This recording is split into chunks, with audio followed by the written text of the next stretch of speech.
Bueno, comenzamos entonces. A ver, ya está grabando, sí. Entonces, el tema de hoy, el aparato cardiovascular, vamos a ver desde el punto de vista de las imágenes el aspecto normal. Le pedimos por favor, entonces, como siempre, bajar los micrófonos y vamos a tener varias oportunidades para hacer preguntas si es necesario. Esquemáticamente, el aparato cardiovascular lo vamos a dividir en dos grandes grupos, el corazón y los vasos. Ambos son claves en el estudio no invasivo y también el invasivo, pero son claves porque, bueno, constituye esta región anatómica una de las principales causas de mortalidad en los seres humanos. Porque, bueno, como sabemos, es quien se encarga de transportar los nutrientes y retirar los desechos.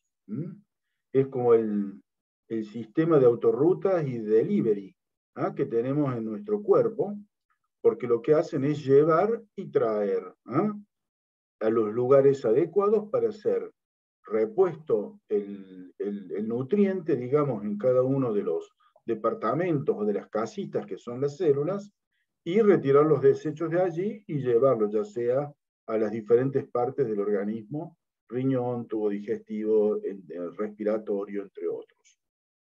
Por lo tanto, al ser un elemento clave, bueno, todas las partes de nuestro cuerpo son importantes, pero esta, digamos, es muy importante y es la que justamente tiene esa función. Por lo tanto, es muy frecuente la patología en esta región anatómica y, bueno, el abordaje va a ser también de muchas formas para poder observar estas diferentes actividades que tiene el corazón y los vasos, y es lo que vamos a ver hoy. La anatomía del corazón hay que recordarla, así que yo los invito a que retomen todo el material que tienen de anatomía y de fisiología de primer y segundo año y lo recuerden. Le vamos a pedir que, bueno, identificar, por supuesto, estamos obligados como profesionales de la salud y como médicos a reconocer estructuras y vasos sanguíneos. No vamos a ir por los vasos microscópicos o muy pequeñitos que van a ser patrimonio ya de cada especialidad. Pero como médicos generales tenemos que tener, digamos, algún conocimiento, más allá del público en general o de las revistas de difusión general, que a veces son bastante extensas, digamos, las descripciones. Así recordamos que el corazón entonces está ubicado en el tórax, tiene 4 cámaras, cada cámara se llama aurícula derecha, aurícula izquierda, ventrículo derecho, ventrículo izquierdo, están separados por tabiques y por válvulas. Estas válvulas y tienen, digamos, permiten el pasaje unidireccional, o en lo fisiológico, y tiene, digamos, un sistema de conducción de mayor rapidez, si bien es muscular, pero tiene un sistema de conducción de despolarización más rápido, que permite tener una especie de autorruta de información que lleva a cada una de las células para que cumpla su función. ¿Y cuál es la función de la célula cardíaca, auricular y ventricular? ¿Cuál es su función, digamos, innata? Es la contracción, son células musculares. Por lo tanto, lo que van a hacer es contraerse. Al contraerse van a generar, recordemos leyes de la física, se contrae, disminuye el volumen, aumenta la presión, y eso va a ser el mecanismo delta de presión entre un lugar y otro, hace que se mueva del lado de mayor presión al lado de menor presión, sea un gas, sea un fluido, en este caso, un fluido que es el tejido hemático líquido. Esa contracción es ordenada, por eso permite, digamos, de un lado ir al otro y así sucesivamente, hasta que por las diferentes leyes de la hemodinamia que recordarán de segundo año, la sangre va y regresa. Y ese ir y regresar al corazón, a la bomba, al que genera el mayor trabajo, el mayor movimiento, va a ser trasladado a las vías de comunicación, que son las autorrutas, las rutas, las calles y las callecitas, que son entonces arterias, arteriolas, capilares, y en el retorno vénulas, venas y las grandes venas principales. Entonces, tanto la bomba, que es la contracción ordenada muscular, como los vasos sanguíneos que trasladan, van a tener que ser observados. Porque fíjense que si bien parece muy sencillo, cualquier anomalía en alguno de estos fenómenos fisiológicos va a traer una patología. Si una válvula no funciona bien, va a generar un gran problema porque, bueno, toda la sangre, el organismo pasa por las 4 válvulas en algún momento y lo hace hasta 40, 70, 80 veces, 50, 60, 70 veces, 80 veces por minuto, el pasaje por cada una, digamos, de estas válvulas. Así que realmente es clave el buen funcionamiento y gran parte lo conocemos por su descripción anatómica. Entonces, los rayos X, esto lo hemos visto, pero desde 1895, cuando fueron descubiertos por el físico alemán Röntgen, hasta la actualidad, ahí se han ido incorporando diferentes técnicas.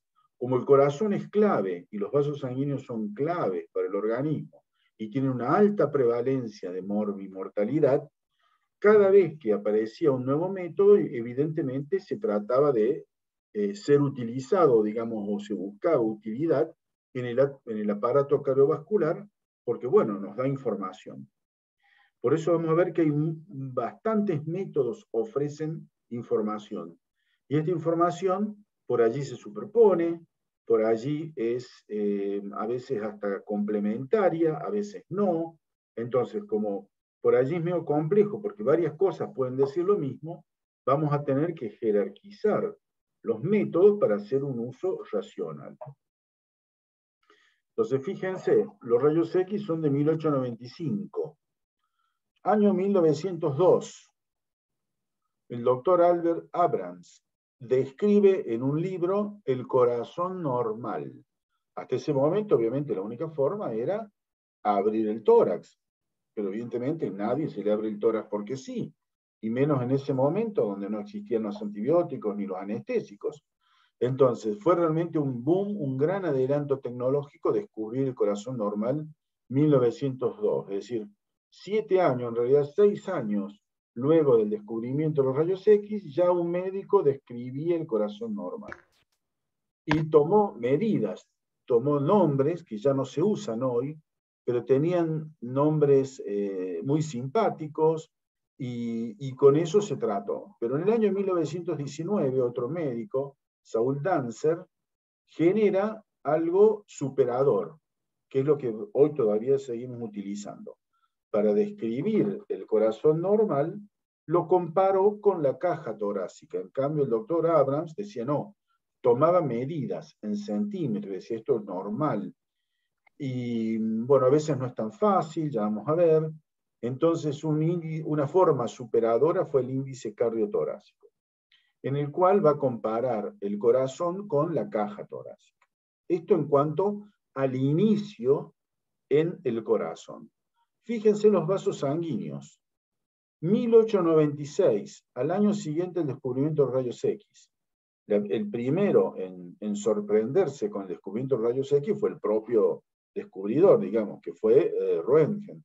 No obstante, se lo mostró el segundo en conocer esto, luego de su esposa, Berta, se lo muestra el profesor de anatomía de Alemania, de Ulm, de la ciudad de Ulm, que se llamaba von Kolliker, y le muestra la mano que le había tomado Berta, y bueno, se sorprende evidentemente porque nunca habían visto el esqueleto de una persona en una fotografía, era casi, ya había ampliamente pasado, ya era mucho más científico el conocimiento, pero bueno, tenía todavía mucho de temor y de diabólico y todo eso, es decir, no obstante fue un avance fantástico. Ahora fíjense, la exploración, este es un feto muerto, y en el cual se reemplaza también en la mano por medicamentos, que en realidad más que medicamentos eran sustancias radioopacas, que por supuesto eran tóxicas para el ser humano. Por eso es una mano de un cadáver y una arteriografía de un feto muerto, o un bebé nacido muerto, en el cual se inyectó sustancias a base de plomo, soluciones en base de plomo, y se obtuvieron las primeras radiografías o angiografías. Tuvieron que pasar muchos años, más de 50 años, 60 años, para poder hacer esto en los seres humanos. Ya vamos a ver, con cierta, digamos, tranquilidad. Y hoy, por supuesto, es un examen de rutina muy seguro. No obstante, en su momento, la tecnología permitía sacar la radiografía, pero todavía no teníamos la farmacología evolucionada para poder ver los vasos sanguíneos y el corazón. No obstante, las primeras cosas que se quiso saber, dado, como decimos, la alta incidencia de mortalidad, era ver los vasos sanguíneos y el corazón. De allí que los primeros intentos de normatizar qué era lo normal y qué no era lo normal fue justamente en este aparato. Fíjense, año 1929. Otro alemán, Werner Forssmann, entre las dos guerras mundiales, un urólogo.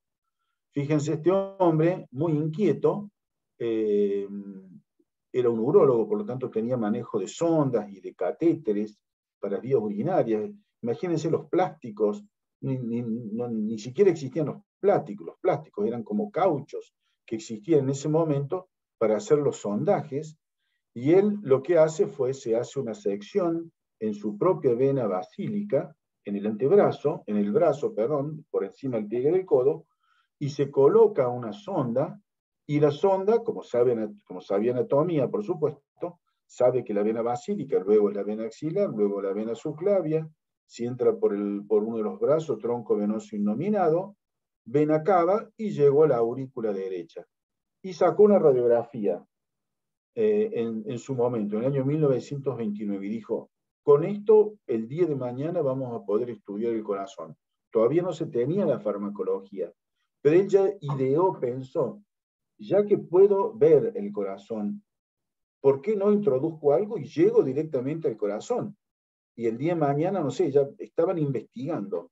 Eso lo expuso, por supuesto, a los médicos de su hospital, y lo destruyeron, porque dijeron, ¿qué vas a hacer con esto? Estás totalmente demente, y tuvo que retirarse del hospital por el daño que tenía, digamos, de su imagen, por haber hecho esto, y se fue a trabajar al interior de Alemania, y en el año 1956, en realidad el año antes, 1955, lo llaman por teléfono por haber hecho el primer cateterismo cardíaco, y recibe el premio Nobel por ese gran descubrimiento de ese joven médico que hizo algo que en su momento era casi una locura. Fíjense, en 1933, un médico hace la primer coronariografía, en realidad inyecta en la aorta, sustancias a base de yodo muy tóxicas que hoy ya ni se utilizan. En 1953, otro médico, Seldinger, descubre o inventa la forma de acceder al aparato cardiovascular.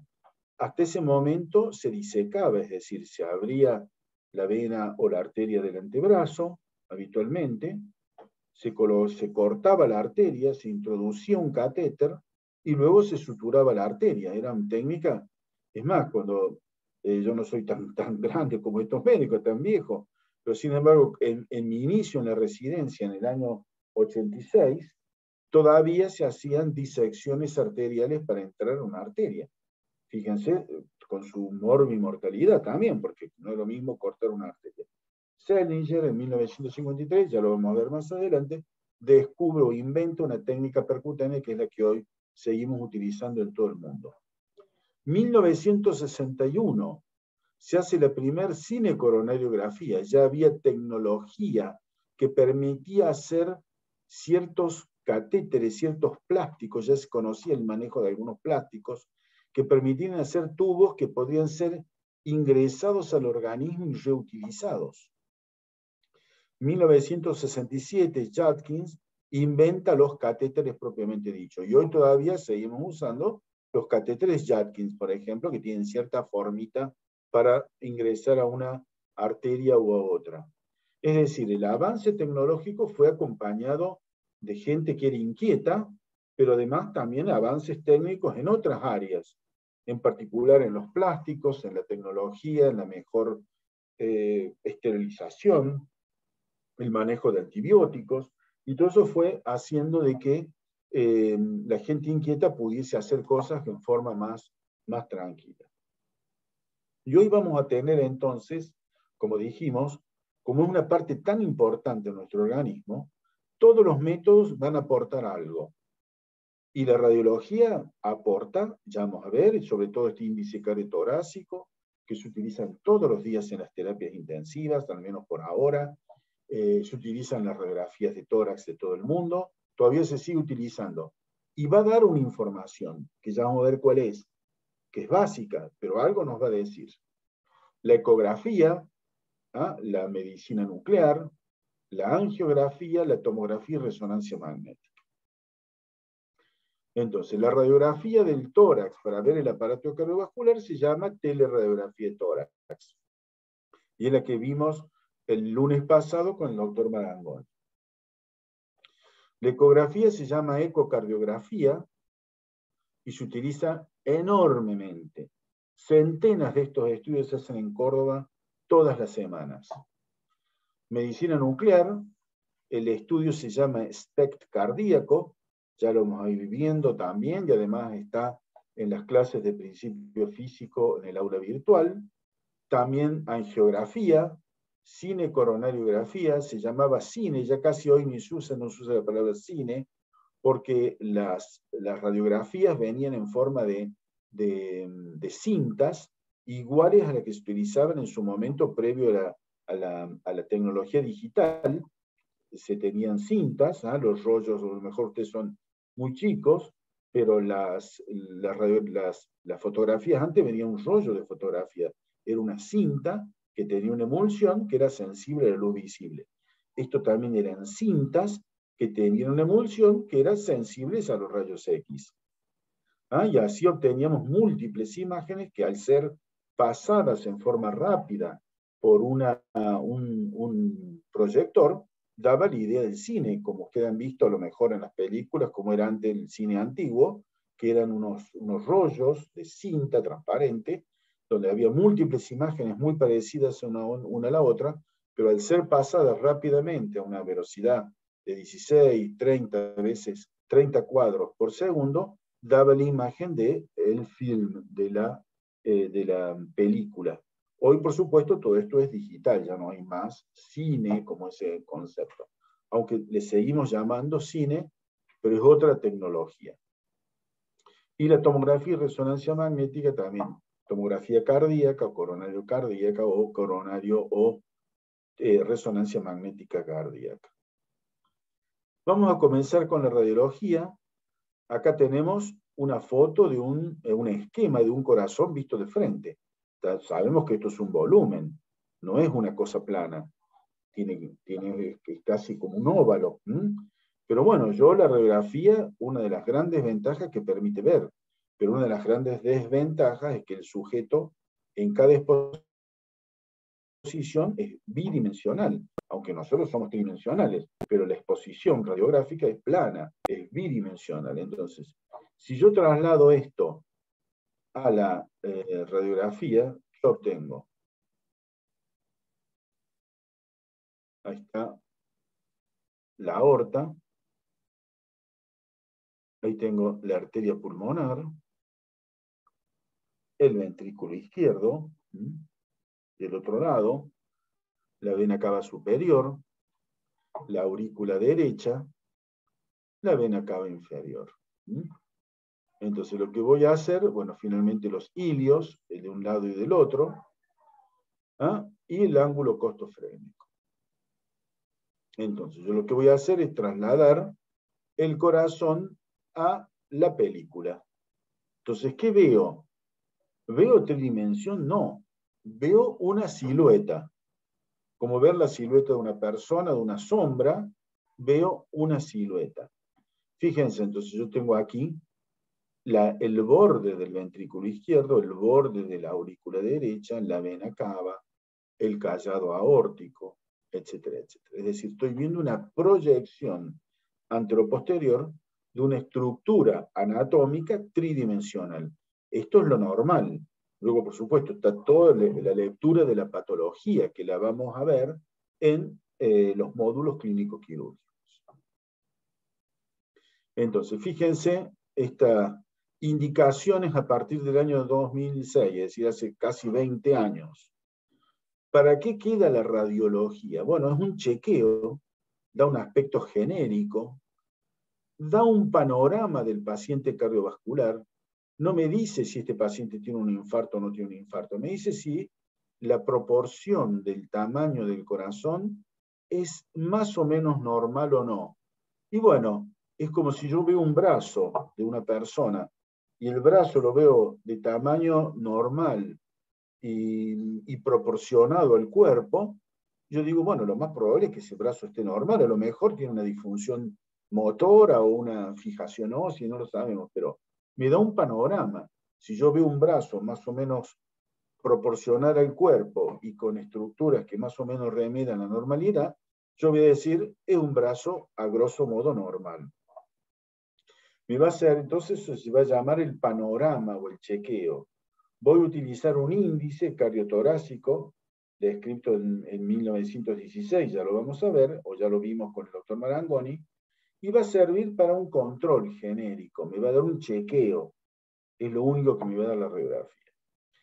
En su momento existían otras radiografías para ver el corazón, como el perfil y oblicuas. Ya hace muchos años que no usamos radiografías oblicuas, pero como se dijo en la actividad anterior, puede ocurrir que a alguien le toque irse a trabajar en algún lugar o temporalmente y tener que hacer algún dato con las radiografías oblicuas.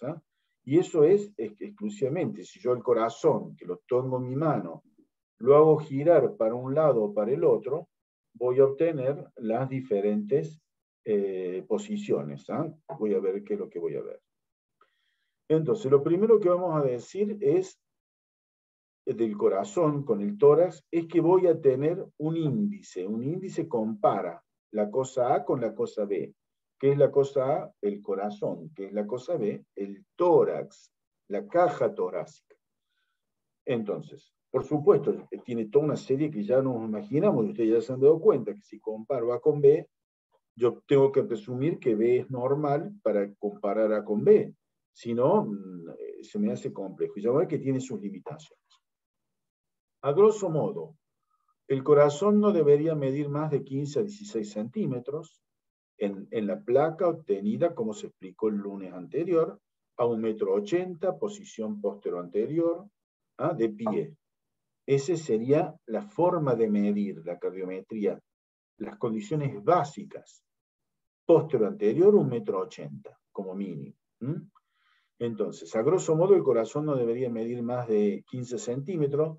¿Qué es 15 centímetros? Y más o menos la distancia en la mano abierta, dedo índice, dedo pulgar. Depende del tamaño de la mano, evidentemente. Cada uno tomará una regla, dirá, bueno, ¿cuál es el dedo con el cual llego a 15 centímetros, entre el pulgar y cuál dedo? Y sabrá que esa es la medida que tiene en la placa de tórax. Lo otro que podemos decir es que el diámetro varía entre sístole y diástole, pero bueno, a grosso modo, sepamos que es entre 15 y 16 centímetros. ¿Cómo es el índice cardiotorácico? Bueno, yo voy a comparar entonces el tórax, caja torácica, con el corazón. ¿Cómo hago? Como dijimos, trazo una línea media. Por supuesto, la radiografía tiene que estar bien obtenida, tiene que estar centrada adecuadamente, dijimos 1,80 m, postero anterior. De tal manera que el corazón está más cerca de la placa y no hay magnificación.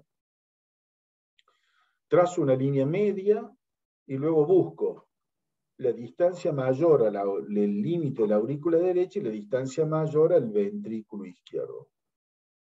Y esa distancia la sumo y la comparo con la placa, con el borde interno de la placa de tórax, en las bases pulmonares donde están los diafragmas, y tiene que ser la mitad, para que nos acordemos.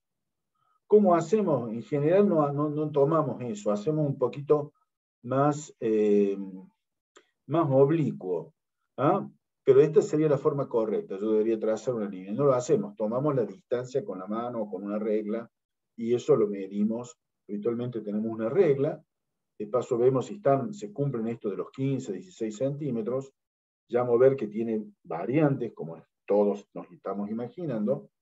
Mido la distancia entre la aurícula, la parte más lejana de la aurícula, la parte más derecha con la más lejana del ventrículo, que forman la silueta, la parte más gordita, más de afuera del aurículo, la más gordita, la más de afuera del ventrículo. Tomo la distancia, que habitualmente va a ser oblicua, si bien no es perfecto, pero como estamos haciendo un índice, una comparación a grosso modo, es suficiente. Y eso lo coloco a la altura de los diafragmas y tiene que estar al menos 2 veces. Y con eso obtengo una idea del índice cardiotorácico. La otra medida que vamos a tomar es una medida a nivel de los ilios. Esa medida debe ser alrededor de 5 centímetros, más o menos. A la altura de los ilios, más o menos 5 centímetros. Entonces, 15 acá, de esta manera, medio oblicuón, 15, y de esta manera unos 5 centímetros. Entonces, esta distancia yo la voy a tomar acá, la voy a comparar con las bases, y debe estar al menos 2 veces. Si la persona es muy delgadita y alta, va a estar más de 2 veces.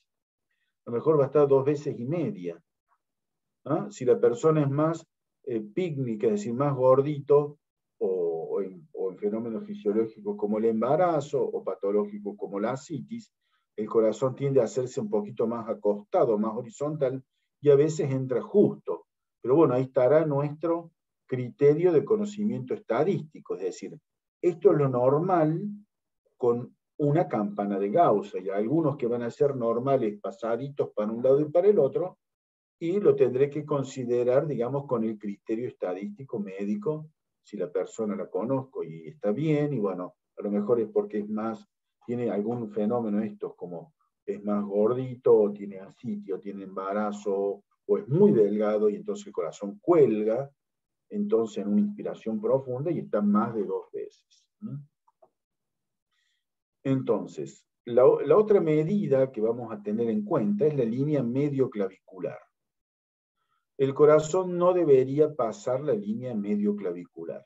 Acá tengo la clavícula, la parte interna, la parte externa de la clavícula, la parte interna se articula con el esternón, la parte externa con el acromion del omóplato. Entonces la media, el corazón no debería pasar. Puede ser un poquito que pase, está bien, si el paciente está normal y es gordito, es normal que pase un poco. ¿Ah? Pero no mucho más allá de la línea medio clavicular. Entonces como vemos, son cosas generales. ¿Por qué? Porque no busco una información perfecta. Busco un índice, busco un panorama, un aspecto general de cómo está esa silueta cardíaca. Nuevamente, si yo veo una persona que tiene su brazo derecho y su brazo derecho es proporcional al cuerpo, y bueno, tiene brazo, antebrazo, muñeca, mano, y es proporcional todo, bueno, asumo que es normal ese brazo. Acá también. Entonces, tiene una cierta forma, esa forma, que es una forma como en gota oblicua, tiene más o menos 15 centímetros, tiene unos 5 centímetros a nivel del ilio, entra 2 veces en la base pulmonar en un tórax normal, una radiografía bien obtenida, bueno, listo, se acabó, es a priori un corazón normal, pero no nos va a decir si el paciente tiene isquemia del miocardio, nos dice solamente este panorama general del corazón. ¿Qué cosas pueden alterar esto? Y bueno, la postura del paciente. El paciente está acostado, está en la terapia intensiva, obviamente está, en vez de la placa radiográfica la coloco en la espalda del paciente, y está semisentado, por lo tanto, no se cumplen habitualmente ni el 1,80 m, porque se toma desde el pie de la cama, pues en las terapias tampoco hay muchas distancias, todo medio apretado, entonces no cumplo los 1,80 m, no cumplo que es postero anterior, y no cumplo que está totalmente parado. Entonces, eso me va a alterar, por eso no me sirve para hacer una cardiometría exacta. Pero bueno, el paciente que entra a terapia habitualmente ya tiene otros métodos de diagnóstico que se le ha efectuado. Entonces, la altura del diafragma, la influencia del grado de inspiración, la presión intratorácica, es decir, hay una serie de cosas que pueden hacer variar. Fíjense, acá tengo algunos tórax. Un paciente más delgado, un paciente menos delgado, y vamos a ver cómo el corazón acá casi que cuelga como una gotita y se va haciendo cada vez más ancho y más horizontal. Son todas personas normales, sin ningún problema físico ni cardíaco, pero bueno, el hábito constitucional también influye. Esto lo tengo que saber, entonces cuando mida un índice cardiotorácico en un paciente que veo que tiene celular amplio, y bueno, me voy a poder alejar un poquito sin decir que tiene cardiomegalia. Ahora, si es muy delgado el paciente, o es delgado el paciente, y tiene sí más de 15 centímetros, supera la línea medio clavicular, bueno, ya no, ya ahí sí voy a pensar en que tiene cardiomegalia. Entonces, estoy comparando dos cosas. Al comparar dos cosas, recordemos que una tiene que estar normal. A priori la estoy comparando con la caja torácica, entonces a priori debo tener una caja torácica normal. Entonces acá tengo el hábito corporal, el flaco alto, el atlético, el pícnico. ¿No? Ven cómo va haciéndose más horizontal la línea y puede cambiar. De más está decir que si el paciente tiene una escoliosis, y se va a ser muy complicado, porque ya la caja torácica no va a ser simétrica. Entonces, índice cardiotorácico no aplicable, no aplica. ¿Ah? Como cuando llenamos algún formulario, no aplica. ¿Por qué? Porque no tengo el parámetro de oro que es la caja torácica simétrica. ¿Ok?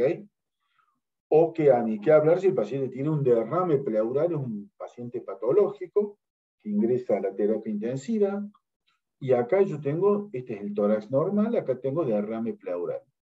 Entonces, ¿dónde termina el corazón? Y no lo sé.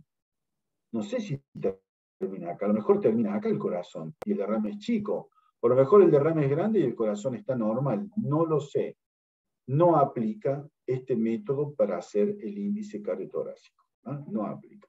Tiene que estar hecho, entonces, 1,80 m, de pie, inspiración profunda, posterior anterior. Eso sí aplica. Tórax simétrico, aplica.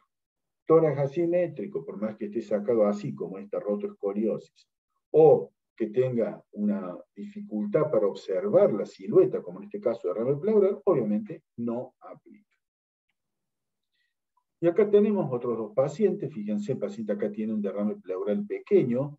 El índice cardiotorácico, como vimos en la clase del doctor Marangoni, es agudo.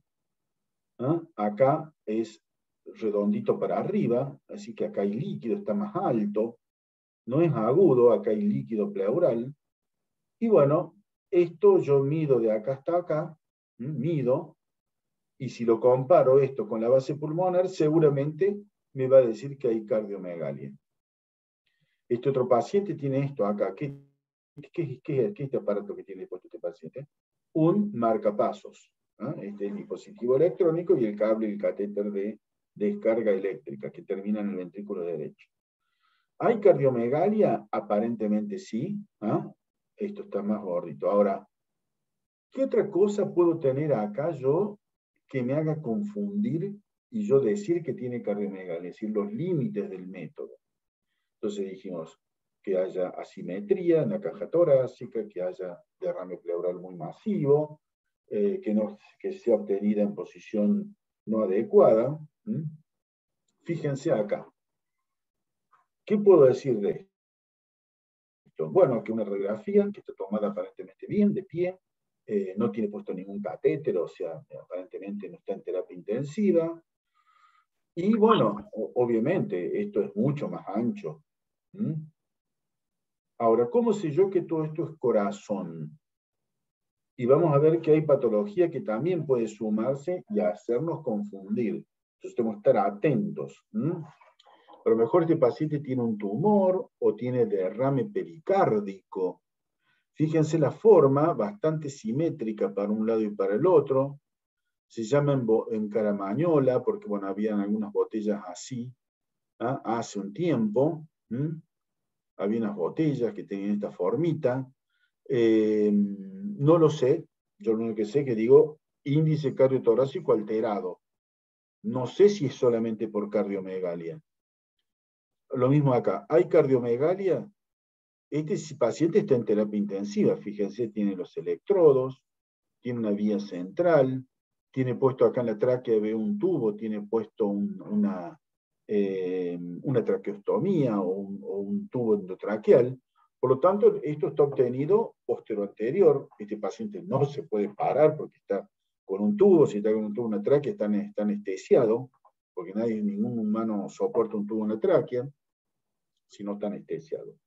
Entonces, aparentemente está grande el corazón, pero no aplica el índice cardiotorácico porque no está obtenido con la tecnología, con la técnica que debe ser.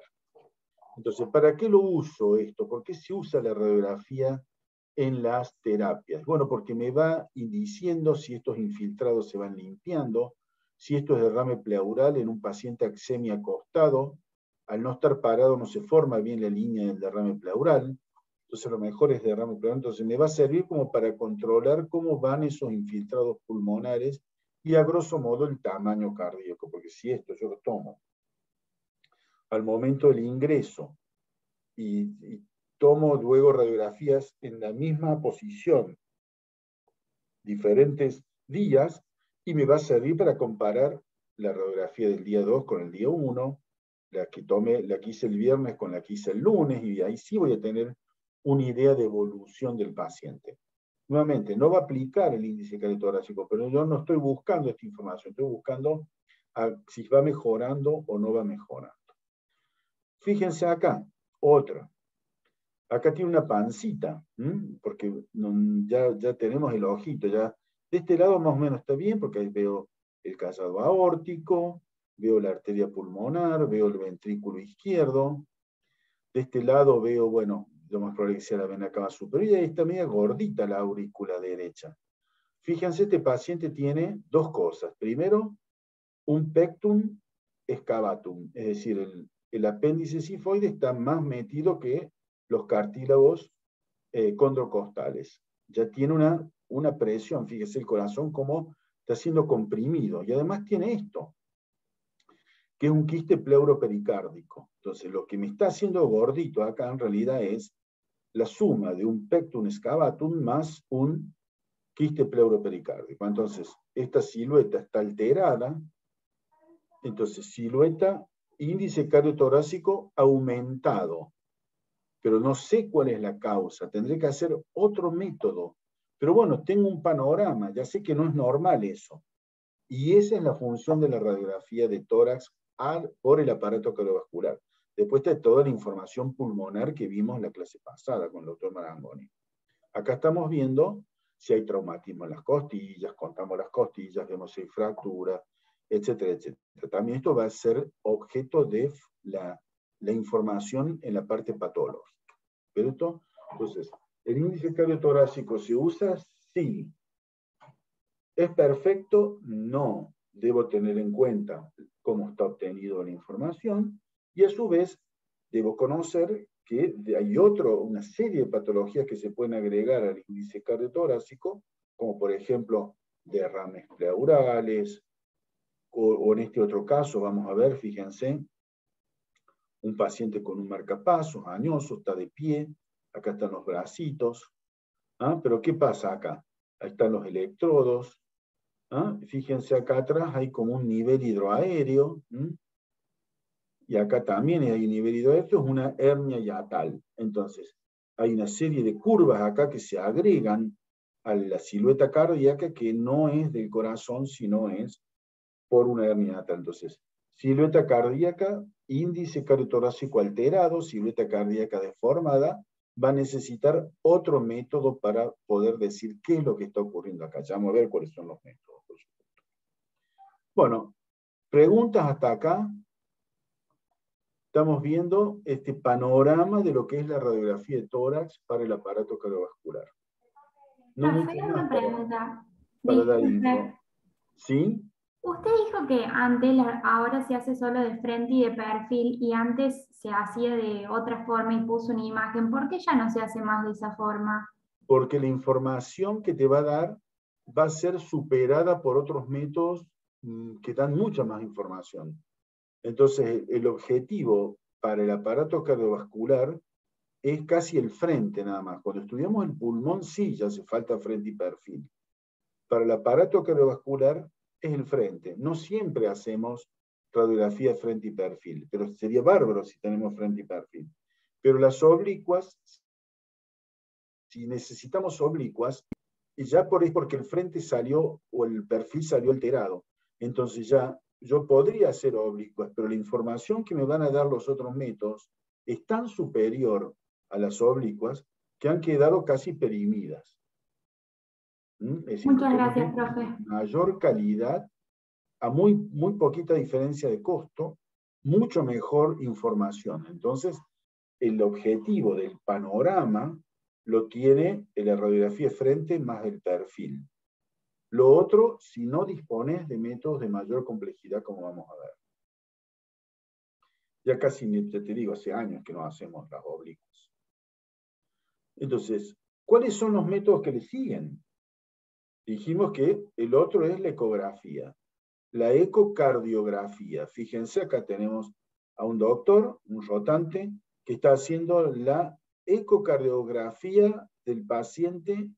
Fíjense, está acostado, tranquilo, torso desnudo o con bata, y acá tiene puesto el transductor y está tomando el corazón. ¿Y qué va a ver el ecocardiograma? Nos va a mostrar morfología, nos va a mostrar la forma, pero ya no en forma de silueta, ya no es una silueta. Ahora voy a ver las cavidades, y voy a ver el tabique, y voy a ver cómo circula la sangre, y voy a ver las válvulas. ¿Se interpreta? Ahora, mucha más información. Y se hace, sí, se hacen muchísimo, porque me da una información sin radiación del corazón. Ahora, no se puede hacer a todo el mundo porque sería imposible. Entonces se hace cuando el paciente tiene algo, digamos. Muchas veces una radiografía alterada hace un ecocardiograma en el chequeo. Por supuesto que si el paciente debuta con un síntoma, va a tener casi siempre la radiografía más el ecocardiograma o a veces el ecocardiograma directo. ¿Ah? Lo que hace la radiografía te da el pantallazo. Entonces el médico, cuando ve la radiografía, ya presume lo que va a buscar y lo que va a encontrar. Entonces, es un estudio no invasivo del corazón, pericardio, paredes, válvulas, cavidades cardíacas y grandes vasos próximos. Entonces se usan tres formas. Uno es el modo M, cuando dentro de muy poquito ya comiencen a venir a los centros de diagnóstico a hacer las actividades prácticas. Vean en el aparato el modo M, yo puedo estar media hora explicándole, pero cuando ustedes lo vean funcionando, en un segundo se van a dar cuenta que es un modo M, en el cual se envía un haz de ultrasonido en una parte y vemos esa parte cómo se mueve. Y esto va moviéndose y va generando curvitas, y esas curvas se miden. Por ejemplo, yo puedo decir, bueno, esta es la pared del ventrículo izquierdo, esta es la cavidad del ventrículo izquierdo, este es el tabique, y uno lo va viendo moverse. Este es el modo más anatómico que se usa también, por supuesto, el modo B, en el cual si yo coloco la punta del transductor debajo de la tetilla izquierda y lo apunto hacia arriba y hacia la derecha, es decir, veo el corazón desde la punta hacia atrás, voy a ver ventrículo izquierdo, ventrículo derecho, aurícula izquierda, el tabique, las paredes, cómo se contrae, porque esto está en movimiento. Y si yo le pongo la función flujo, es decir, con color me da el índice, me señala hacia dónde circula la sangre, yo voy a poder ver si la sangre de la aurícula izquierda pasa al ventrículo izquierdo y no vuelve, o si vuelve y es patológico, etcétera, etcétera. Es decir, esa información, cuando vengan, participen de un ecocardiograma, o alguien se acueste y le hacemos un ecocardiograma a modo M, B y Doppler, y van a ver lo fantástico que es la información que da, pero nos está hablando siempre de la forma. No nos está hablando de otro dato clave que ya vamos a ver más adelante. Nos está diciendo si la forma es la adecuada, el tamaño del ventrículo es el adecuado, si está todo el ventrículo o hay un foramen, si la sangre circula en este sentido, aurícula hacia ventrículo, ventrículo hacia válvula, aórtica, etcétera, etcétera. Es decir, toda esta info, cómo está la mitral, cómo está la válvula aórtica, toda esta info morfológica lo da el ecocardiograma como cualquier ecografía. Informa forma y cómo circula la sangre. Aquí tenemos, por ejemplo, un ecocardiograma. Entonces, chequeo, valoración funcional del ventrículo izquierdo, valoración anatómica, paredes, cavidades, válvulas, pericardio, tumores, controles. ¿Yo qué veo acá? ¿Qué estoy viendo acá? Y bueno, estoy viendo un modo B, estoy viendo desde la punta del ventrículo, acá tengo el ventrículo izquierdo, aurícula izquierda, aurícula derecha, ventrículo derecho, y estoy estudiando cómo la sangre está pasando de acá a acá. Fíjense acá, lo mismo. Modo B, la punta del ventrículo izquierdo, se llama 4 cámaras, veo el ventrículo izquierdo, veo las paredes, es morfológico, estoy viendo forma. ¿Qué veía con las placas? Siluetas. ¿Qué veo con el ecocardiograma? El interior. Veo las paredes, veo el tabique. ¿Se dan cuenta que es una información mucho más rica que ver una silueta, el ecocardiograma? El otro veía la silueta, acá estoy viendo el interior. Es fantástico. El ecocardiograma, ecografía. Otro método que vamos a utilizar y que también cuando hagan la visita a los servicios van a ver estos equipos, es el estudio a través de medicina nuclear.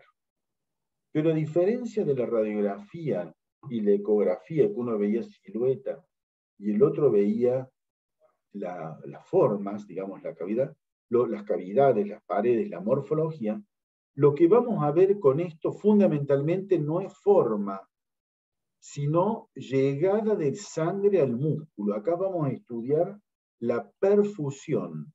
¿Por qué estudiamos la perfusión? Y bueno, porque todos los órganos están perfundidos. Y una patología muy frecuente del corazón es la falta de perfusión del músculo. ¿Qué pasa si no llega sangre al músculo y el músculo no se contrae bien? ¿Qué pasa si no se contrae bien? Y bueno, la función de contracción y expulsión de la sangre se va a ver dificultada. Por lo tanto, puede llevar a una insuficiencia cardíaca. ¿Qué pasa si se detiene la llegada de sangre al músculo? Y el músculo va a tener una falta de irrigación, no le va a llegar el oxígeno. Por lo tanto, la célula no va a perder su función y va a edematizarse, no va a funcionar la membrana y termina muriendo la célula. Se llama isquemia o infarto. Y eso pasa en cualquier músculo. En el cerebro también, por supuesto. En cualquier órgano que no le llega sangre, no le llega oxígeno, no le llega nutrientes, el órgano muere. Primero está isquémico, es decir, le falta el oxígeno, y luego infarto. ¿Qué pasa si ocurre en las arterias de los miembros inferiores? Se llama claudicación intermitente. ¿Qué pasa si es en el corazón? Se llama isquemia cardíaca o infarto cardíaco. Con la placa de tórax, ¿puedo ver si la sangre llega o no? No. Yo veo una silueta, veo un tamaño. Con el ecocardiograma, ¿puedo ver yo si la sangre le está llegando al músculo? No. Yo veo si el músculo se contrae bien o no, pero no mido si la sangre le está llegando. ¿Cómo hago para medir eso? SPECT, señores. Acá lo acostamos al paciente. Estos son los detectores. Le colocamos al paciente un medio de contraste que va a emitir rayos gamma. Esos rayos gamma salen del paciente y van a los detectores y se forma el estudio de medicina nuclear. Fíjense, este es un estudio morfológico, como sería un ecocardio. Yo vería el músculo, vería las válvulas, vería cómo se contrae. Este es un estudio de medicina nuclear. ¿Es bello anatómicamente? No. Pero yo no busco acá anatomía. Yo busco saber si la sangre está llegando adecuadamente. ¿Cómo sé? Y porque este es un corte, se llama eje corto. Acá. Este se llama eje largo vertical. Este se llama eje largo horizontal. Yo estoy viendo las diferentes caras y cómo le llega la sangre. Entonces, este es un estudio normal. Fíjense, esto remeda esto. Esto es más anatómicamente más bello que esto, evidentemente, por más que es un esquema. Un ecocardiograma daría esta información. Acá, ¿qué estoy viendo yo? Estoy viendo que el medicamento que administré llega en forma regular al ventrículo izquierdo, al ventrículo derecho, al ventrículo izquierdo, ventrículo derecho, pero se usa básicamente para el izquierdo, ventrículo izquierdo. Entonces, si esto se tiñe normalmente en forma homogénea, la llegada es adecuada. Pero además lo voy a hacer en reposo y en esfuerzo, es decir, voy a hacer que el órgano necesite más oxígeno, haciéndolo caminar en una cinta o en una bicicleta.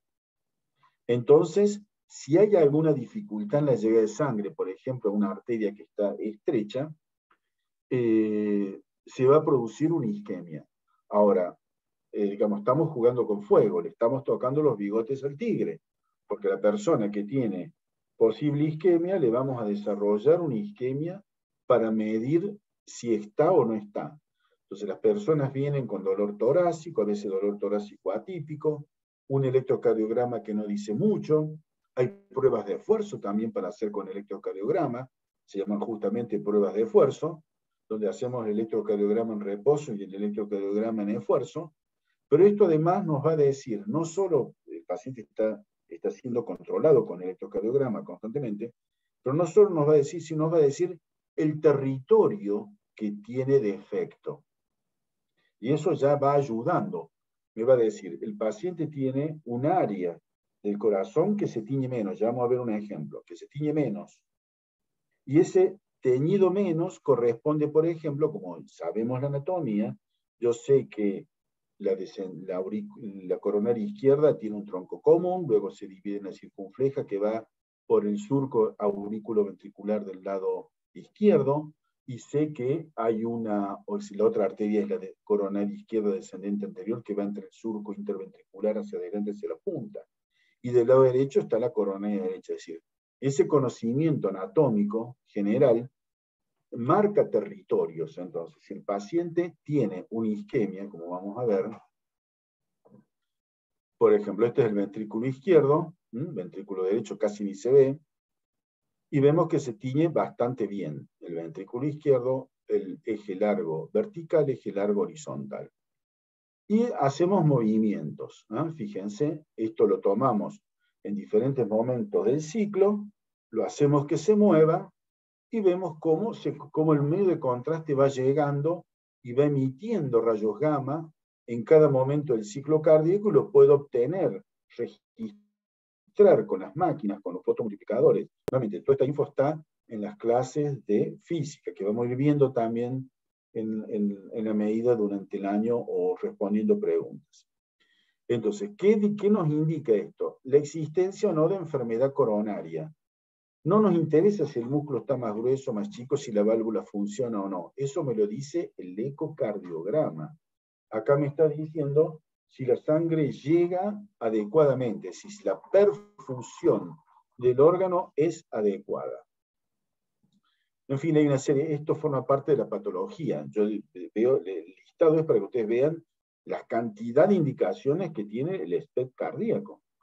Entonces, el paciente tenía una isquemia, consultó al médico, dice, me parece que tiene una isquemia, vamos a buscar un test de imputabilidad, es decir, vamos a ver si usted tiene o no tiene. Entonces, si el paciente está en agudo, va a saltar directamente a otro que vamos a ver más adelante. Pero si no, se va estudiando el paciente para buscar, y son los diferentes métodos.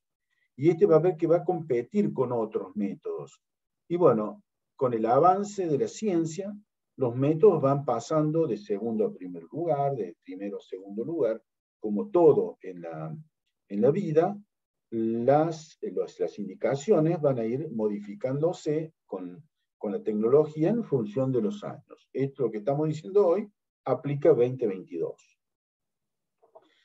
Planificación de angioplastia, cuantificar el tamaño de un infarto, etc. Toda esta info nos va a dar este estudio. Es fantástica la información. Y fíjense que anatómicamente no es un estudio bello. Me marca, fíjense, una herradura o un círculo, pero la información es enorme en ese sentido. Bueno, hay formas de mostrarlo en 2D, en 3D. Fíjense cómo es el ventrículo izquierdo en 3D. ¿Ah? Si esta información yo la subo con un software, me muestra, esto parece una celdilla de una abeja reina, ¿ah? Realmente parece esa celdilla. Acá me está mostrando el ventrículo izquierdo que está todo relleno, que el relleno es regular, y lo veo con diferentes caras, voy girándolo y me lo va mostrando. Fíjese un caso patológico, este paciente tiene un defecto en esfuerzo, ¿eh? Acá está en esfuerzo, fíjese en reposo, no se completa el anillo, esta zona está isquémica, esta zona está isquémica, acá está isquémico, pero cuando yo logro hacer esfuerzo, miren cómo disminuye más aún. Entonces se llama extenso defecto en esfuerzo, parcialmente perfundido en reposo. Y esto es post-revascularización, es decir, acá hay una arteria que está fallando, que posiblemente sea la arteria circunfleja o parte de la descendente anterior, la izquierda descendente anterior, sé que es del lado izquierdo, adelante y acá, lo más probable que sea el lado izquierdo, lo más probable que sea el descendente anterior, acá el lado derecho está bien perfundido, por lo tanto la coronaria que no está aportando la sangre suficiente en la izquierda. Entonces, si revascularizo la arteria izquierda, fíjense en el control por revascularización, cómo mejoró.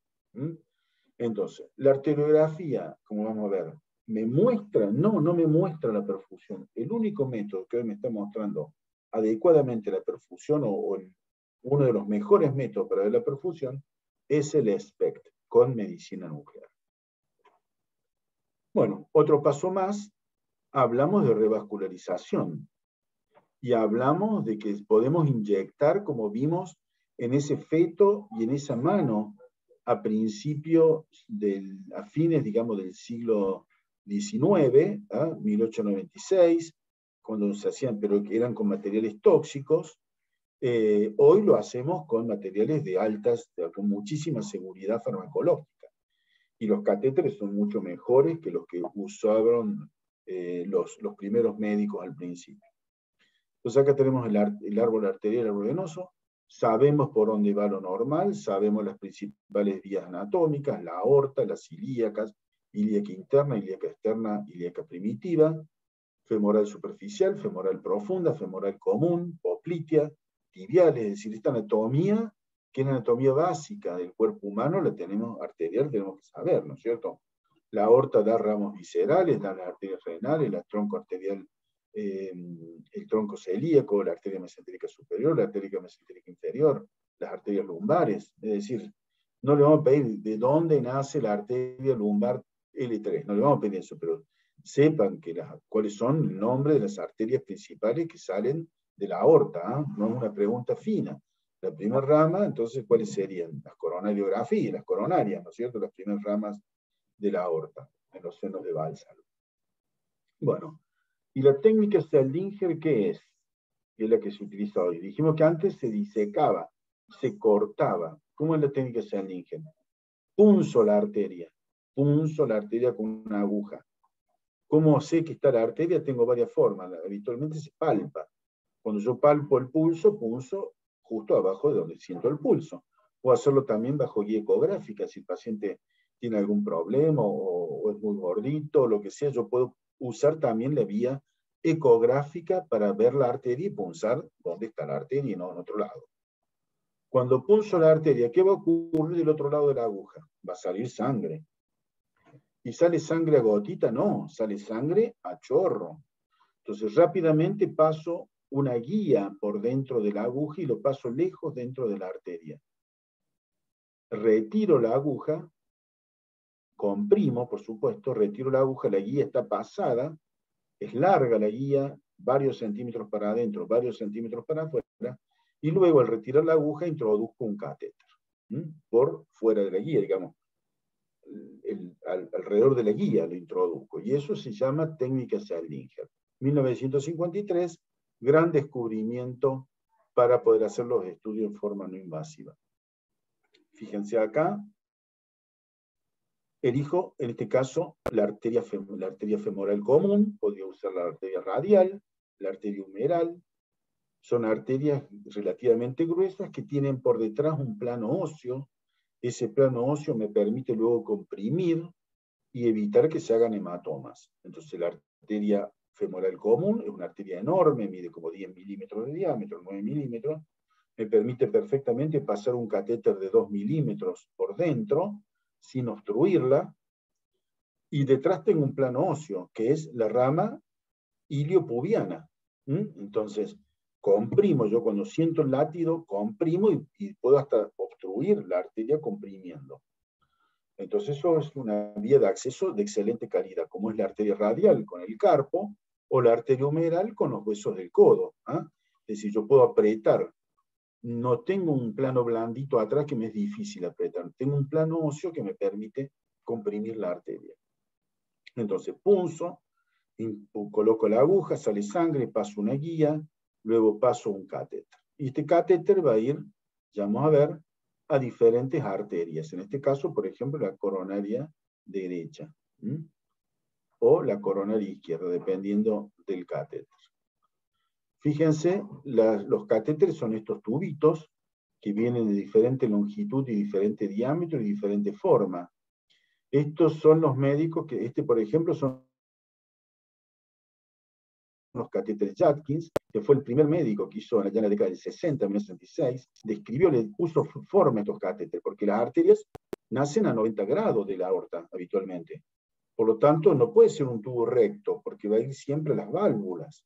Entonces, tenían que tener cierta formita para poder acceder. Este es un clásico, otro clásico catéter, otro, coronaria derecha, coronaria izquierda, de los diferentes proveedores.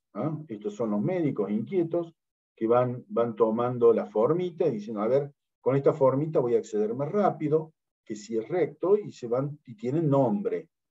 Y tienen diámetro, habitualmente son 6 French o 5 French. 6 French son 2 milímetros, 5 French es 1,5 milímetros y un poquito más. Y a veces también hay sistemas coaxial, como por ejemplo, acá hay un catéter dentro de otro catéter. En fin, el avance en los materiales ha permitido tener catéteres muy dúctiles, que tienen formita, que conservan la forma, que no son agresivos en la punta y que permiten introducirle y no generar daño en el endotelio vascular. Entonces tienen que ser lo suficientemente rígidos como para poder avanzar de la arteria femoral o de la arteria radial hasta el corazón, la arteria carótida, el tronco celíaco, lo que sea. Tiene que ser lo suficiente, pero no tan rígido como para dañar las paredes de la arteria. Además, paciente que puede tener ateromas, y yo voy pasando la arteria por los ateromas, voy pasando el catéter por los ateromas y los voy raspando. Entonces tiene que ser rígido, pero no tanto, suave, pero no tanto. Entonces, el uso de los materiales ha permitido el avance tecnológico y hacer las cosas hoy con muy buen criterio de seguridad. Y así, por ejemplo, podemos hacer esto. Es decir, acá tenemos una típica sala de angiografía, donde el paciente está acostado, acá estamos ingresando por arteria femoral, acá está el tubo de rayos X, ¿y qué estamos haciendo? Y bueno, estamos colocando catéteres, y esos catéteres, por ejemplo, si es una arteria estenosada, puede tener un balón en la punta del catéter y hacer una angioplastia, dilatar, o puede tener un stent y hacer un stent arterial. Entonces, si esto tiene un balón solo, se llama angioplastia. Si tiene un stent, que es un resorte metálico, se llama entonces un stent. Y bueno, los argentinos, así como Forsman era muy inquieto, hizo el primer cateterismo vascular, un alemán. Hay 3 argentinos que hicieron una historia mundial en lo cardiovascular también. Uno, por supuesto, el doctor Favaloro, con la revascularización miocárdica, utilizando bypass o utilizando arteria mamaria del paciente. Entonces, unía la arteria mamaria, la sacaba de la pared anterior del tórax y la unía, por ejemplo, distal a la estenosis y revascularizaba y permitió salvar miles de vidas. Y después otro médico, Palmas, un platense, inventó o descubrió el stent. ¿Qué hizo? Puso una malla metálica, muy finita, muy delicada, por supuesto, arriba de un balón. Eso lo colocaba sobre la zona estenótica, se inflaba el balón, como esto es metálico, muy fino, por supuesto, no es que sea tosco, al contrario, es muy delicado, permitía mantener todo este material que fue insuflado con el balón, permitía mantenerlo adherido a la pared y no hacía que esto, por ejemplo, se caiga. O imagínate, rompes una arteria, rompes esto, se diseca la arteria, todo este material que es grasa con fibroblastos y trombos, lo estás aplastando contra la pared. La presión sanguínea tiende a tenerlo, pero a veces le gana la elasticidad del material y puede volver a cerrarse. Entonces el stent lo que hace es mantener pegado todo ese material contra la pared arterial. Fue un enorme invento y Julio Palmas, que todavía vive, está en Estados Unidos, en California, fue el inventor de esto. Y el otro gran médico argentino que también hizo fue stent en los aneurismas aórticos, ya vamos a ver cuando veamos patología. Fue un invento de un médico bonaerense también, un cirujano cardiovascular, y inventó, digamos, una forma de acceder dentro de un aneurisma y generar una oclusión del aneurisma sin ocluir la arteria. Fue un gran invento, ya lo vamos a ver más adelante. Vamos a ver entonces. Profe, perdón, ¿no? Sí. Una pregunta. Entonces, No? ¿y se sigue haciendo una angioplastia sin stent? O sea, ¿tiene algún valor? ¿O ya no se hace más? Siempre se hace La stent. mayoría de las veces se hace stent ya. Hay Listo. arterias, hay algunas arterias que es malo el stent, por ejemplo, los miembros inferiores. Entonces se utiliza unos balones con droga. El balón tiene pegado unas drogas que se liberan en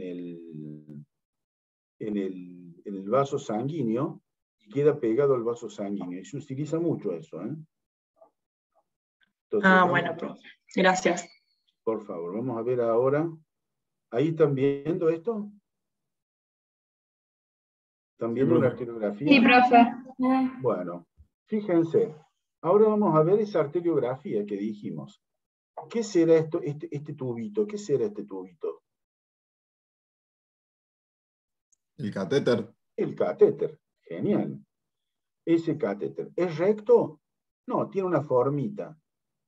Ahora, el catéter ingresó ya sea por la arteria humeral o por la arteria radial, está en el ventrículo izquierdo y se está inyectando medio contraste. ¿Qué es el medio contraste? Esto negrito.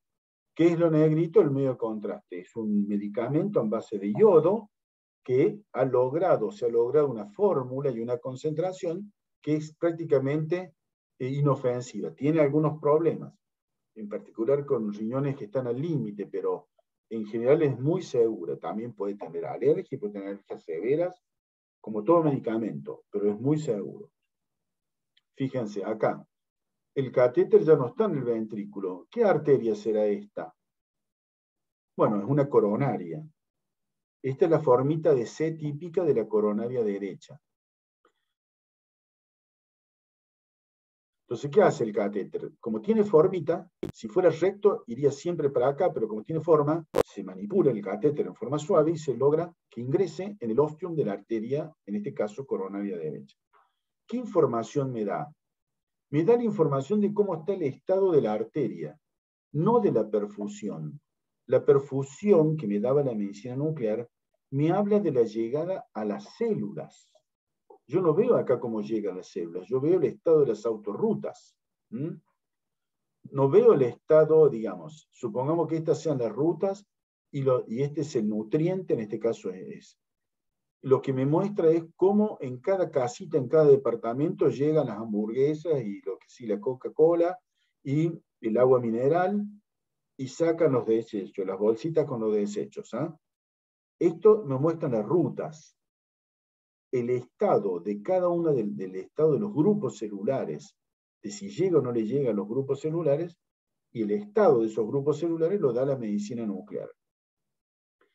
Y por eso decíamos de que cuando hay un defecto en la medicina nuclear, más o menos nos está diciendo cuál es la arteria que está complicada porque es una región anatómica determinada. No hay grandes variantes anatómicas en la distribución arterial cardíaca. Coronaria derecha. Profe, ¿puedo hacer una consulta? Sí, por supuesto. ¿Puede ser que si se observa en el SPECT una disminución de la perfusión, ahí vas a este estudio? Bueno, si hay una disminución de la perfusión en un SPECT y respeta un territorio, y lo más probable es que sea porque haya un problema en la arteria que lo nutre ese territorio, exactamente. Entonces sí justifica hacer un procedimiento en el cual vamos a ingresar un catéter en una arteria, vamos a punzar la arteria, vamos a colocar un catéter, vamos a colocar medicamentos, vamos a tocar con la puntita placas ateromatosas, y tiene cierto riesgo, como todo acto médico. Entonces, ¿qué hacemos? Con un método no invasivo como es el SPECT, si nosotros detectamos un problema, justifica luego el paso siguiente, que es el método invasivo. No solo para confirmar diagnóstico, sino ya previendo de que si hay algo que puede ser tratado, se trata en ese momento. ¿Cómo? Y bueno, con la angioplastia y el stent. Ya vamos a ver en patología cardiovascular este mismo año coronarias patológicas y cómo quedan con los stents. Con ustedes mismos, en el grupo de cardiovascular, integrado 2, vamos a ver angioplastias coronarias con patología. Ahora estamos viendo lo normal, el concepto. Entonces, fíjense, el catéter acá ya no es una C, acá veo la circunfleja y veo la descendente anterior. La coronaria izquierda. Profe, disculpe, hay algo que no entendí de la angiografía. Yo a través del catéter lo que introduzco es este material de contraste que a través de una imagen me va a permitir ver las arterias. ¿Entendí? Claro, ¿vos qué haces con el catéter? El catéter tiene un orificio en la salida y un orificio en el ingreso del catéter. Te permite inyectar lo que quieras. Podés inyectar drogas, trombolíticos, medios de contraste, en este caso. ¿Qué hacemos? Opacificamos la arteria, porque vos ves que la arteria es invisible en los rayos X. Yo para verla tengo que darle un medio de contraste que sea superior a todo el entorno. Entonces la veo durante algunos segundos. Esa opacificación tiene que ser temporaria, porque yo le estoy quitando oxígeno, porque estoy mezclando la sangre con el medio de contraste, entonces tiene que ser algunos segundos. ¿Cuántos son? Y unos 5 o 6 segundos. Tampoco quito todo, no es que yo detengo la sangre y coloco medio de contraste. Se mezcla la sangre con el medio de contraste. Y el empuje, digamos, del delta de presión va de mayor a menor, por lo tanto, como va la sangre, va el medio de contraste. ¿Y qué estoy haciendo acá? Radiografías. ¿Cuántas? Y muchas por segundo, porque me permite obtener la imagen esta en cine. Entonces yo estoy haciendo alrededor de 10 por segundo o 15 por segundo estoy haciendo. Habitualmente 10 por segundo. Entonces, ¿qué hago con eso? Yo hago 10 radiografías por segundo y luego las veo ordenadamente y me da el concepto del cine. Es eso. Entonces, inyecto, hago las radiografías, dejo de inyectar, por supuesto, inyecto, hago un soplo, digamos, con una jeringa de 5 centímetros cúbicos, empujo 5 centímetros cúbicos, veo cómo avanza y eso me permite ver la arteria, los bordes, si está completa o no, si tiene irregularidades, si tiene aneurisma, si tiene estenosis, etcétera, etcétera. Y hago la radiografía al mismo tiempo, si no, no sirve para nada, por supuesto, tengo que hacer las radiografías. Ya también cuando haga la visita lo van a ver perfectamente. Y bueno, acá yo puedo ver también, hay varias fórmulas. Yo acá puedo, por ejemplo, sacar en sístole y en diástole, detengo en sístole y en diástole, y mido cuánto mide el ancho del ventrículo. Hay diferentes software, esto lo hago con esta función. Ahí yo estoy inyectando y veo cómo el corazón está en sístole y en diástole. ¿Se ve ahí? el corazón cómo se contrae, la cavidad. Sí, profe. Por la izquierda, y bueno, yo puedo detener en sístole, detengo en diástole. En realidad ya lo hacen los software. Los software vos le apretás, decís, buscame la sístole y buscame la diástole. El software lee, acá está haciendo 15 adquisiciones por segundo. El software lee 15, 30 adquisiciones y dice, bueno, este es el máximo, está más dilatado, este es donde está más contraído, y te hace las comparaciones. Y te dice, bueno, cuánto mide el espesor, te dice cómo se contrae, te saca la fracción de eyección, es decir, dice, tenía este tamaño previo en el máximo en la diástole, tenía este tamaño en la sístole, por lo tanto, calcula el área diástole, el área sístole, te dice la fracción de eyección. Todo eso lo hace por software. Antes se hacía a mano, cuando empecé yo se hacía a mano, había que dibujarlo, imagínate. Por supuesto, la tecnología hoy nos permite hacer esto automático con el software de inteligencia artificial, que es fantástico. Entonces, esto es la arteriografía. ¿Qué me dice la arteriografía? Y me dice el estado de las rutas. Si el paciente tuvo un infarto o una miocarditis y se dañó el músculo, a lo mejor la ruta está perfecta y no hay solución. Es decir, el paciente tiene una lesión miocárdica y se exacerba a lo mejor con el ejercicio, pero no hay arteria mala, la arteria está en buen estado, por lo tanto de nada sirve dilatar una arteria que está sana. Entonces, son diferentes infos. Radiología me daba siluetas, bordes, punto. El ecocardio le agrego la forma, la función, cómo se contrae. También puedo sacar fracción de eyección, puedo sacar cómo circula la sangre, si las válvulas son continentes o no, si hay líquido en el pericardio, toda esa info. El SPECT me da la información de la perfusión celular del miocardio. Y la angiografía me da el estado de las rutas, es decir, el estado de las coronarias. No me dice si perfunde bien o no. Ya lo sé a priori nuevamente. Si yo veo un brazo que es proporcional al cuerpo, que tiene los 5 dedos, la mano, el codo, etc., asumo que su función es adecuada. Lo mismo acá, pero nuevamente, la función me la va a dar más que nada el ecocardio y el SPECT. Por eso son métodos que se complementan. Bueno, dejamos de compartir esto. Y vamos a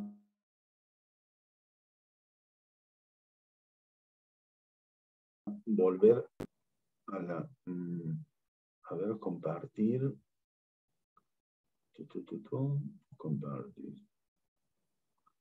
Bueno, ahí estamos compartiendo entonces la charla original. Luego se agregaron 2 métodos fantásticos también en los últimos 10 años, digamos, 12 años, que es la tomografía y la resonancia. ¿Por qué hace tan poco? Y bueno, porque la tecnología fue avanzando, los software mejoraron, y nos permite adquirir imágenes mucho más rápido que al principio. Entonces hacemos anatomía también seccional. Y un poco compiten con el ecocardio. Lo que pasa es que el ecocardio tiene la ventaja de ver el movimiento sanguíneo. Acá un poco lo vemos en la resonancia magnética, pero no tanto en la tomografía. Entonces fíjense, acá yo estoy haciendo cortes. Estoy haciendo cortes, miren qué fantástico. Entonces veo el ventrículo izquierdo, la aurícula derecha, el ventrículo, y empiezan a superponerse los órganos. Fíjense acá, diferentes cortes anatómicos, son bastante buenos. Pero no solo eso, también puedo ver, vamos a ver más adelante otro paso más. La resonancia magnética, mirá, requiere equipos de alto campo.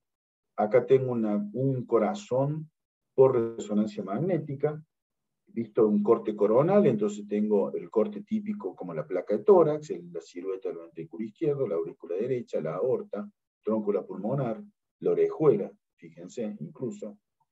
Acá veo opacificando los vasos sanguíneos, y puedo hacer oblicua, esto es muy parecido al ecocardiograma, donde veo las 4 cavidades. Acá, por ejemplo, tengo un derrame pericárdico,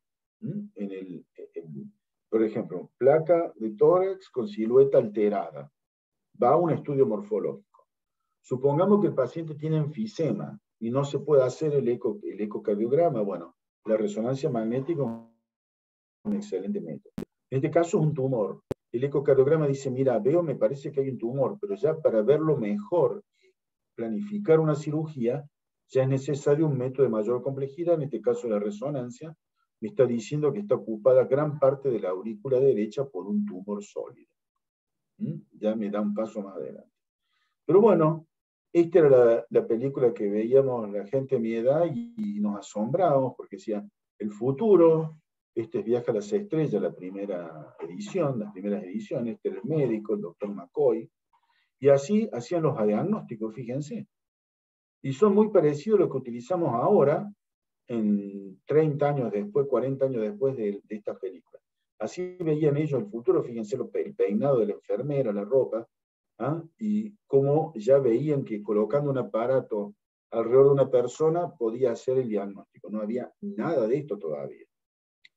Y bueno, y así empezó en la década del 70 la primera tomografía, los primeros multicortes en la década del 2000, y hoy tenemos tomógrafos y resonadores de alta resolución, que vamos a ver también en el principio físico, que nos permiten hacer multidetectores en muy pocos segundos, gran cantidad de cortes en muy pocos segundos, y nos permiten obtener coronariografías diagnósticas, no terapéuticas, diagnósticas solamente, con tomografía computada. Fíjate, acá tengo la cinecoronariografía del paciente con una estenosis en esta arteria.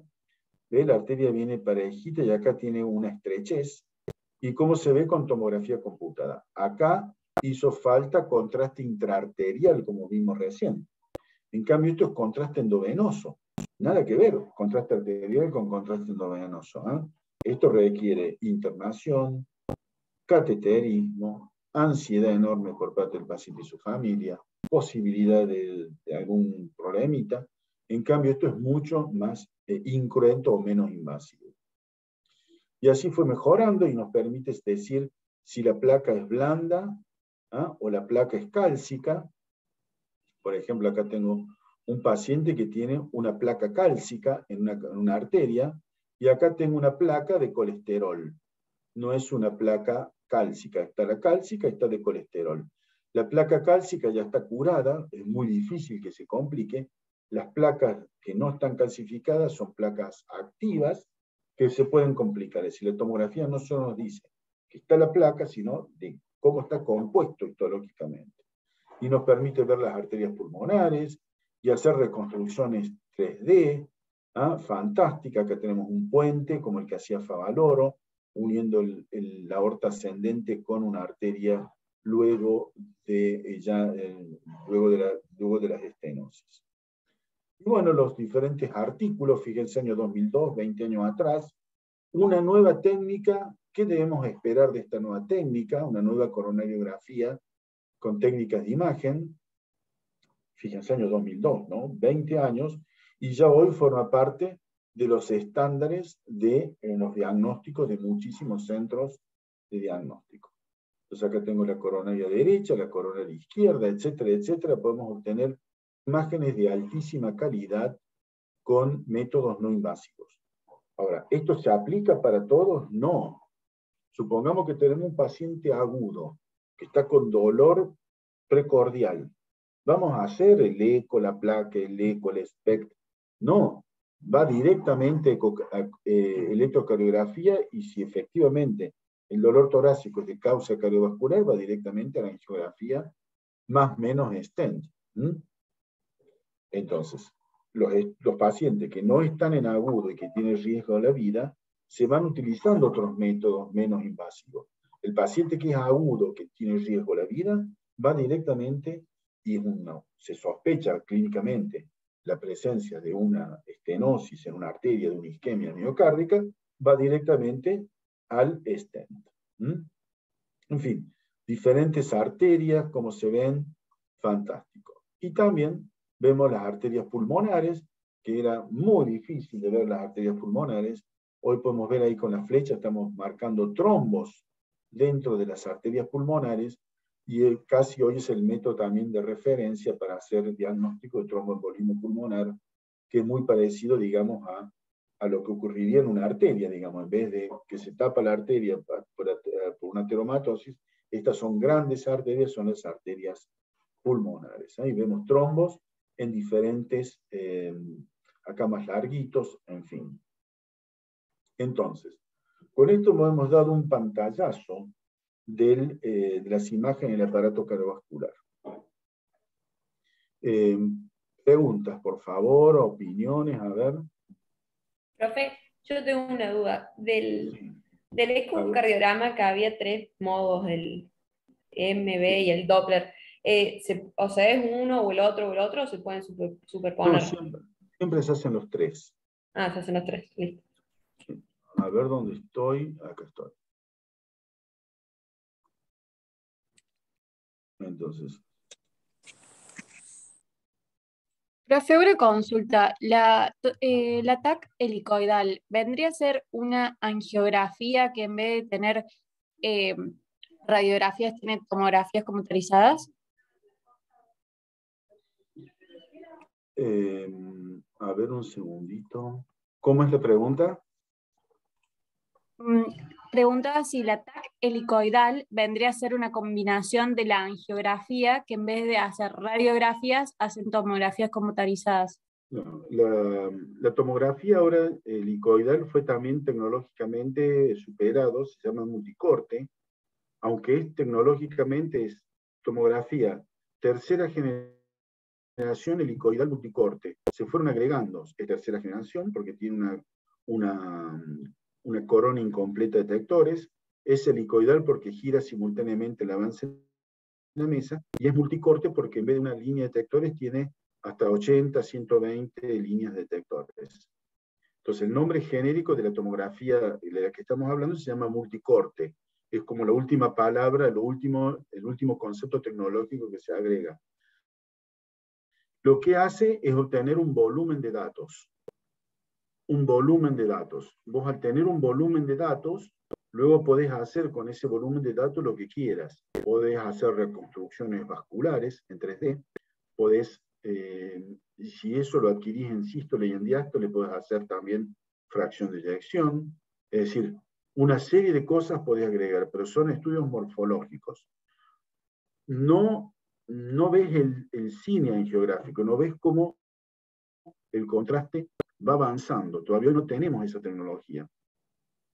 Sí vemos el vaso lleno. Por supuesto, requiere que el contraste esté ampliamente en el vaso sanguíneo. Hacer la adquisición cuando el contraste está dentro del vaso sanguíneo. Y el vaso sanguíneo no está todo el tiempo, no está 15 minutos lleno de sangre, de sangre con opacificación. Son segundos. Entonces vos necesitas equipamiento que te indique cuando justo la cantidad, el bolo de material de contraste, la cantidad de contraste, está pasando justo por el territorio que vos querés estudiar, y en ese momento se hace la adquisición. Pero así como en la radiografía vos tenés 10, 15 adquisiciones por segundo, y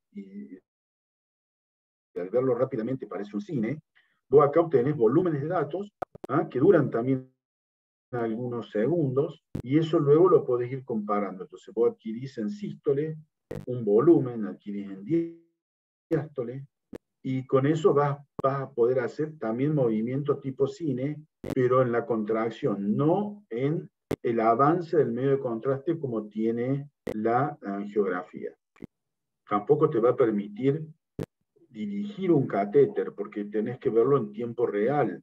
Uno va avanzando con la angiografía del catéter dentro del vaso sanguíneo y va viendo por dónde está yendo. En cambio, la tomografía, como adquiere momentos, vos verías un momento, avanzás el catéter, tendrías que ver otro momento, y allí pasa tiempo entre uno y otro, donde vos no controlas dónde está el catéter, entonces es peligroso. Por eso no reemplaza uno al otro. Sí da información no invasiva de pacientes que no están en un momento superagudo y que te permite obtener, digamos, algún dato. Son complementarios. Profe, ¿Sí? no entendí muy bien la diferencia entre la TAC y la resonancia. Bueno, la tomografía y la resonancia, los dos son imágenes de cortes, nada más que uno tiene un principio físico diferente. La tomografía computada lo que hace es adquiere mediante el empleo de rayos X. La resonancia magnética utiliza otro principio físico que es un campo magnético 10.000 a 30.000 veces en campo magnético terrestre. El sujeto entra dentro de ese espacio y luego, una vez que está dentro del espacio, lo que hacemos es excitarlo mediante ondas de radiofrecuencia, es decir, es otro concepto anatómico, de principio físico. Los dos son secciones, y por allí, al igual que en el resto del cuerpo, en osteoarticular, en estudios del cuerpo, en estudios del cerebro, por allí compiten los métodos.